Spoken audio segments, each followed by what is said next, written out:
I don't know about you, but fights play out a lot more cinematically in our heads. A punch sends a bad guy flying, a kick to the groin is followed by a close-up of the comedic relief going, ooh. A stare down is a must. Two stalwart warriors about to hit each other, and it's gonna look cool. Probably not, especially when less than 1% of us really knows how to fight. And that doesn't include Nikhil, and that doesn't include his dad, Babaji. The fight begins verbally. Now on a oohs and ahs from onlookers, the room is silent if you ignore the screaming. Like a quiet room with a deafening vent system, always droning, always, snaking all through the walls, rushing air like blood, a vascular cacophony. Nikhil is kneeling as he is rained down upon. Good for nothing. Scoundrel. Druggie. Make solid contact with his temple, ring the bell of him, call to him. Luckily, Nikhil is already on his knees, ready to pray at that altar to blessed dissociation.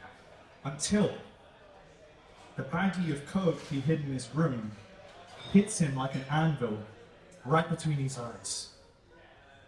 Shortly, Nikhil will stand and he will fight back against his father. It's time. Nikhil says, "Fuck you, Babaji." Which stands awkwardly as a sentence because how do you curse and then follow up with a term of endearment? One leg of the sentence has the height of hate, the other is the length of love. And it kicks like a crippled horse, which is to say barely, because Nikhil whispered those words for fear of falling. But it's heard, and it's done, and Babaji's open palm has found Nikhil's face, and the sting lingers like the barb of a bee, pumping the venom of disappointment into Nikhil's rapidly reddened cheek. Nikhil lunges, grabs Babaji by his shirt collar. He grabs it very differently than he used to when he would ride on his shoulders years ago. He remembers this, so does Babaji, but ego and anger rise up in their chest far faster than rosy nostalgia. Babaji pushes him back, sends Nikhil tumbling into the display cabinet full of far too many decorative dishes.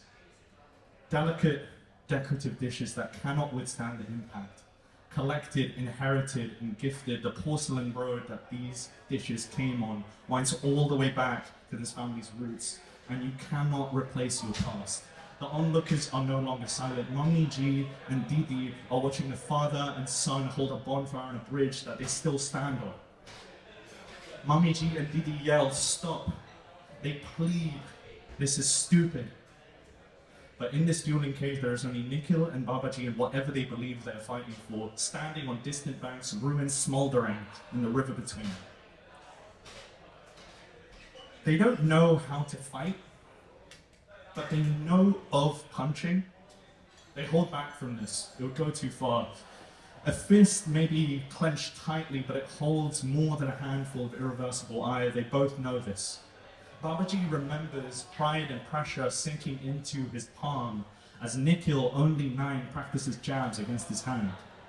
Babaji recalls a blooming boy. My son is strong, he'll go far. He now struggles with that strength. He now struggles to recognize his blooming boy and a bruised man before him.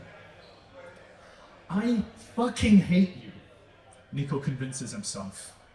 Nikhil thinks, if Babaji considers me so deficient, why didn't he carry me to the fight and throw me in when I began to dip in his eyes, rather than have us both waste away, grappling with this fight that is so prolonged, where we grapple with how we move past from this, if we move past from this.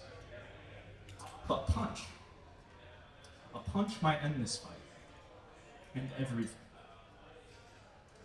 This isn't how I pictured this, Nikhil thinks. Two grown men, gripping each other tightly but at arm's length. Bent arms away from an embrace, one step towards each other away from a completely different world. One punch away from another. Thank you.